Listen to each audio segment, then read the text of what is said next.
It was not a great decade. I mean, yes, there were brilliant business opportunities. Certain charm about, I was going to say, how unused Polish people were to dealing with foreigners.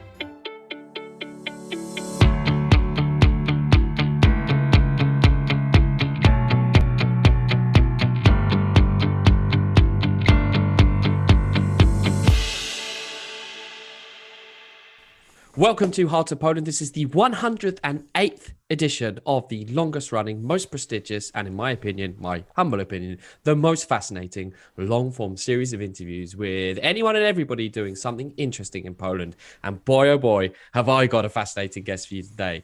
Mr. Richard Lucas, a business nabob. That's a word I've been looking forward to using for some time. A legend on the entrepreneur, startup and business scene, an investor, a business person of high note, and a lover of all things Poland is with us today. Hello, Richard. Hi, good morning. Dzień dobry. Dzień dobry. I should also mention, of course, I must declare an interest. We've known each other for quite some time. In fact, thanks to you, I was able to tell my personal story at TEDx's. You've been a long-running member of TEDx Kazimierz in Kraków. I'm sure we're going to talk about that today. So I like you, Richard. The feeling is mutual. I don't often say that about every guest. Of course, I love all of them in their own ways, but I do like you very much. So I promise to roast you, though, with journalistic integrity worthy of Oprah Winfrey. Richard, the title for today's interview we decided is quite a provocative one. How to win and lose a million zloty more than once. Have you won and lost a million zloty in this country? Well, I thought it was going to be make rather than win because I'm not a gambler. Basically, I went into business in Oxford in the 1970s when I was trading sweets at my prep school, smuggling them in, selling them at high margins. And I'm 54 years old now. I've really been interested in entrepreneurship and business since as long as I can remember.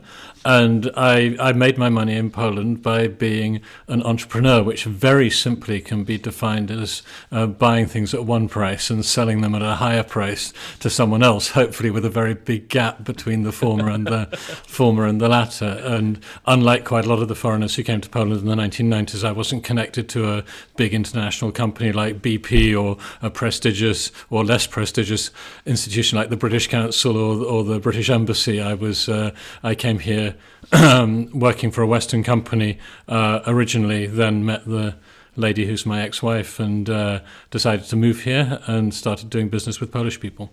And you've just come up on your 30th anniversary, but I'm going to put you through the grill now, Richard, in our famous, world famous, renowned Quickfire round, if you don't mind. I'll try and be quicker. Yeah.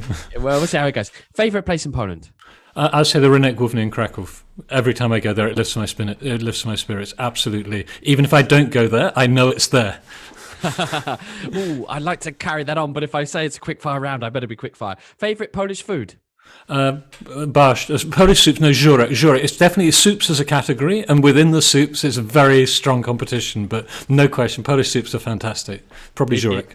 True. And as I always say, it's a renowned hangover cure for those people that drink. Polish kielbasa versus a good old British Cumberland sausage. That's a much trickier question because there's a saying about university ranking tables, which is that they're likened to British sausages in that if once you understand how they're made, you stop liking them anymore. And there's something truly wonderful about the taste of a traditional British sausage, even though I would say that that's probably a cultural thing rather than a gastronomic thing. So, I mean, there's no question the British sausage has together with, a slice of bacon and some baked beans on fried bread as a part of the heart attack special trucker breakfast is a special thing. Music to my ears. Thank you. Finally, someone gives the right answer to that question. If you could change one thing in Poland, what would it be? That's a very challenging question. I would say probably try to have more fun when being professional. Poland's got a horrible tendency to associate solemnness and seriousness with being professional, where the American, the international business culture in some countries it's just get on with it, smile, be serious while being professional, and so have fun while being professional. Handbar. That's a scandal. Handbar. Jak można. How can you say that? That's too much against the grain. We'll come back to that in a second. Now, here's my killer question. If you had to be locked in a prison cell for, I don't know, some kind of business crime as yet unfounded, with one other Polish person, dead or alive, who would that be? You have to pick your cellmate. My cellmate would be Professor Wojciech Narębski, with whom I put up the Wojciech the Soldier Bear statue in Krakow's Park Jordana. He's 95. He's going to be 96 next birthday. He's an incredible man, and he was deported out to Kazakhstan. He was arrested by the Soviets, fought the Germans, and had a professional, serious life as a geologist in communist Poland. And he's never bitter. Terrible things happen to him. He's positive, he's tolerant, he speaks multiple languages, internationally minded, in a community where not everyone looks at the world except through the red and white filters of Polish nationalism. And he's a fantastic guy, and he sings, and he's just a wonderful man. Wojciech Narębski. I think, Richard, in order to help people see what your cell experience would be like, we should put a link to the wonderful TEDx that you organised with Wojciech, which was really remarkable. Yeah, his talk, A Life Well Lived, it brought a tear to more than one person's eye, and he got a standing ovation. I'll certainly do that. Yeah, well, we'll do that, in fact, because that's a good choice, man. I want to get in that cell with you guys. So that's the formal end of our quickfire round. Richard, you've touched on so many topics that I've got so many rabbit holes I want to go down through now, but maybe we should just do some chronological background stuff. As you've already mentioned, you came to Poland in the 90s. Poland was the Wild East. I've heard horror stories of toilet roll being in short supply, of endless visits to urzędy, to local government council offices to get anything done. Stamp, and a shot of vodka as well. Can you take us back to those Wild West days? You're celebrating your 30th anniversary this year, I remember. I've already celebrated it. It was the 31st of January in 1991 that I moved here to live, as opposed to the first set foot in Poland. Take it back. I mean, it's hard to get across how difficult it was to get things done that we take for granted now. And it was, I'm sure many people have seen the film Once Upon a Time in America, with the sort of the 1920s Chicago with like gangsters, and Morricone music was playing on the streets of Krakow, because people in every doorway there would be people selling bootleg cassettes, and for some reason Ennio Morricone was everyone's favorite composer. So it was almost like you're walking down a film set. And I remember the first stock market boom as shares were going up 10% a day almost every day for 6 months in a row, and there'd be a long line of people outside Krakowski Dom Maklerski, sort of like looking like a queue from the communist days, but it was a queue of people lining up to buy shares, or beautifully furnished modern banks with communist era customer service. So I was walking in to borrow some money for one of my businesses. I was told I needed to make a deposit of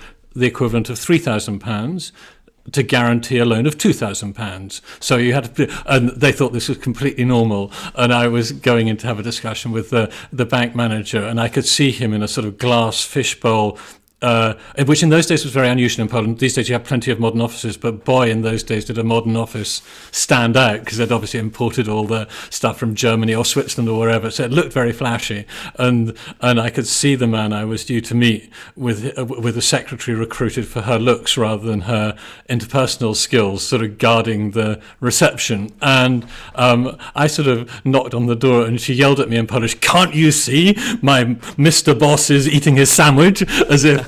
as if it was obvious that a customer should line up and wait. So yes, things were really difficult. The basics, people remember how hard it was to get a phone line, how long to queuing for 4 or 5 hours to do a bank transfer, taking queuing for more than 24 hours to clear things through customs. So there were many of the sort of the basics of life were just so hard that, on the one level, it was so hard, it was easy. There was very little competition.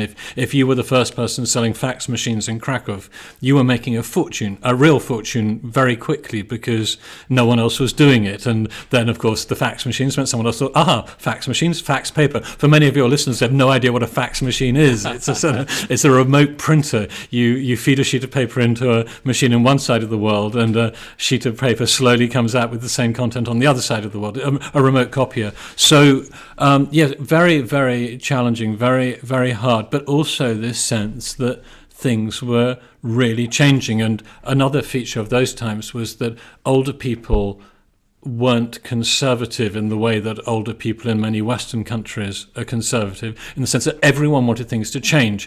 As time passed, a certain generation looked back to the good old days, and they remember the camaraderie and the solidarity and the working together against communists, and everyone had less, but we were more equal. That's a questionable supposition, but it's what a lot of people like to remember. Yes. But older people wanted things to change just as much as younger people did. No one look back to the good old days when they'd had to spend a couple of days queuing up for an urgently needed medical device for their son or daughter or brother or wife or husband. I mean, things were really shitty in the old days. And, when I moved to Poland, not all the shit had... am I allowed to use words like that on this channel? We haven't to this day used a word like that, Richard. So I'm sorry. I'm going to sort of adjust to poprawny język. Yeah. Okay, sorry. Przepraszam najmocniej. Wybacz mi. Forgive me. I think government officials, there was an assumption, there was the mindset and the reality, and the reality was tough, and I think it's completely understandable that if a country has spent so long in a non-market system, the infrastructure's weak, the electricity network can't carry the load, the phone lines aren't there. You can understand that, but the mindset of the communist era government officials, they were used to, there's a word in English, civil servant. The Polish word for that is like representative of the ministry, urzędnik. It's the person from the urgent is the ministry. It's the person from the ministry, and they're not there to serve you. They're there to tell you what you're allowed to do and not allowed to do. And there was that whole sort of sense of a government system that was unfriendly and hard to deal with, which has really, boy, has that changed. Very often now you walk to a government, even if the law's a little bit complicated, the people you talk to in the government office, they try to help you understand it. So that's changed enormously. Richard, when you moved to Poland, how much Polish did you speak at that point? Ani słowa, not a word.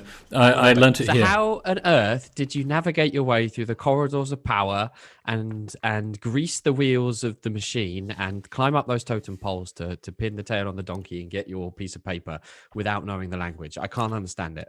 Okay, well, this was a huge challenge, and actually, one of the secrets of, I think, one of the features of what's turned out to be a reasonable level of business success is that when I was first teaching in Krakowskie Towarzystwo Przemysłowe Szkoły Biznesu, so Krakow Industrial Society Business School, I was teaching in English through a consecutive interpreter. So I would speak, she would speak, I would speak, she would speak, just translating. And if there was a question, it was a question in Polish. So, and it, again, remarkable, not what you'd do if things were different, but that was the best available option they had. And, you have to remember that the best available option may be way better than whatever was available before.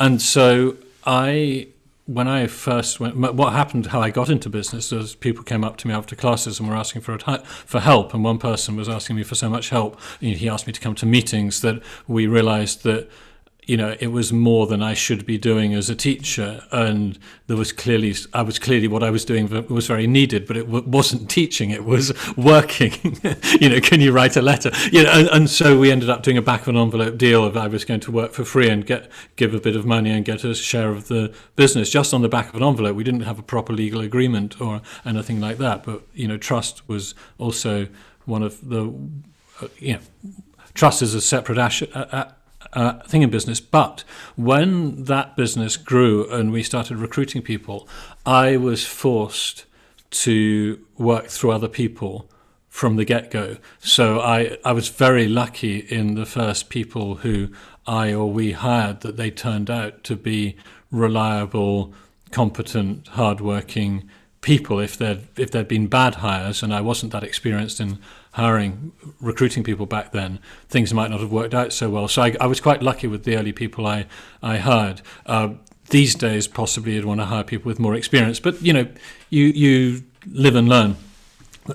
So I was operating through other people. So literally, we'd have a meeting. We'd go to a customer, and Mariusz would talk to the customer, and I would ask him what the customer had said, and then we'd discuss what to do about it. So that was how I did it. I worked through other people. My ex-wife was Polish, so her family helped me a bit with the basic day-to-day things in life, and basically working through other people, which is what you have to do in business. The secret of a successful entrepreneur, of any entrepreneur, is does the organization carry on working when you're not at work? Like if you're doing everything, you can be a highly paid successful freelancer, but if you go on holiday and you stop working, things stop happening. If a proper organization, an entrepreneur has built something that works without her or without him. Yeah, I think a lot of freelancers don't necessarily get that point when they describe themselves as CEO of a one-person company. Well, and indeed they are. They are in their own way. However, I want to stay on the 90s just for a little bit longer. What do you miss about that period? What's been lost? Because a lot of Poles will say, again, the 90s were horrible in so many different ways, but actually kind of miss that version of Poland, because that version of Poland no longer exists. From the streets that you drive on, to the people you meet, to the government officials that you talk to, everything's changed from that period. Whereas pace of change in other Western countries is a little bit slow. I think my father used to, when he was alive, taught at Oxford University, and when his students came back to visit the university 20 or 30 years after they'd graduated, he said the one way to make sure they were absolutely happy was to give the impression that the best time in the history of the university had been the 3 years when they were students. And I think that people, the old hands in Poland, the foreigners in Poland, the people like me, there's a tendency to sort of emphasize how long they've been around by bigging up that period. And it was, I'm trying to find a polite way of putting it, it was not a great decade. Yes, there were brilliant business opportunities because you could buy things for one and sell them for three at scale. So if your thing was to make money and you had the capital and you had the idea, and it wasn't easy to get the capital and it wasn't easy, it got increasingly competitive, and on the one hand, there were high margins. On the other hand, it was, you couldn't do online marketing, direct mail. You had to do it all yourself. Direct mail without a computer involves someone sitting down and writing out 1,000 addresses by hand. That's something that I had to organize. That's not, it's not rocket science, but it still requires organization. So I would say that actually, there's a certain charm about, I was going to say how unused Polish people were to dealing with foreigners, which up to this day, if you go out into the countryside, you still get a slightly different reaction as a foreigner in Poland than you would as a foreigner in Britain. There's something special about being a foreigner here. I think maybe the premise of this program for some people, that but Poles care more about the perspective of foreigners than many countries do about how they're viewed through international eyes. There's that sort of national self-consciousness here. And that was much more true back then. Poland has become much more self-confident. Modern young Poles don't grow up with a chip on their shoulders feeling they're the unlucky ones, because they know Ukrainians and Belarusians and they've heard what's going on in Burma. And, they realize that, okay, it's not perfect to be in Poland. Well, hello, is it perfect to be Dutch or German? No, it's, there are pluses and minuses. But in that generation, everyone was so sort of aware of Polish exceptionalism. But I don't miss that. I think that was bad. It was quirky and weird, but it wasn't nice. It was like meeting someone who had come out of prison. They seriously. So I don't miss the 90s at all. I think that Poland was getting better. Poland was in recovery mode in the 90s. I think we still are, but we've recovered a lot more now than we had back then. So no, I think if you think it's great that people were so open to something new, well, why were they so open? Because we'd been denied those new things. So all the things that were the features of the 90s were sort of getting back to normal. Were you ever the victim of any, I hate to call it racism, but any prejudice as a foreigner in Poland in those years, in the 90s? Was, and ever will be. I mean, the stereotype. Yes. The sort of, there was one physical attack where me and a mixed nationality group were attacked. Luckily, one of the British guys, I won't give his name, in our group knew how to fight, so he was able to pin the guy down till the police arrived. And the police arrived way faster in central Krakow than they would have done in Britain. They got there in 5 minutes, which is pretty impressive to be from a fight breaking out to the police handcuffing the offender. But no, I'd say the underlying prejudice and racism is a sort of, well, racism's the wrong word. There's a Polish belief that only Poles know about Polish history, and no matter where you go in Poland, sooner or later, people will start to lecture you about Polish history, and this assumption that only Poles can understand Poland, only Poles can know about Polish history. And I remember in a very diverse office of people of very different backgrounds in my first business, this was 1993, at some stage, for some reason, the topic of, the courier heard that I was English and started lecturing about Yalta. For people who don't know about Polish history, Yalta was this agreement between Stalin, Roosevelt and Churchill, where Poland's fate, with the Polish voice not at the table, was to be put into the Soviet sphere of influence. A disaster for Poland, a betrayal of what Poland was fighting for. And the entire office went quiet as everyone watched me being lectured about something I knew about. I knew about Yalta. I was fully aware of what happened. But nonetheless, everyone thought it was very important for Richard to be lectured in bad English by the Polish courier. And they were all delighted. They were all like wagging their tails and saying, no. And, I really felt like it was a sort of, it wasn't bullying, but there was an ignorance.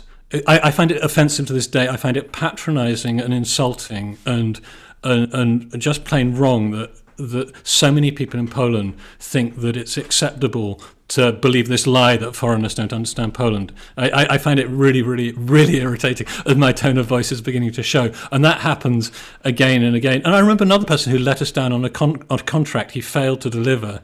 And he just sort of snapped during the negotiation, Churchill, public enemy number one, as if this excused his failure to deliver a product on time and to quality.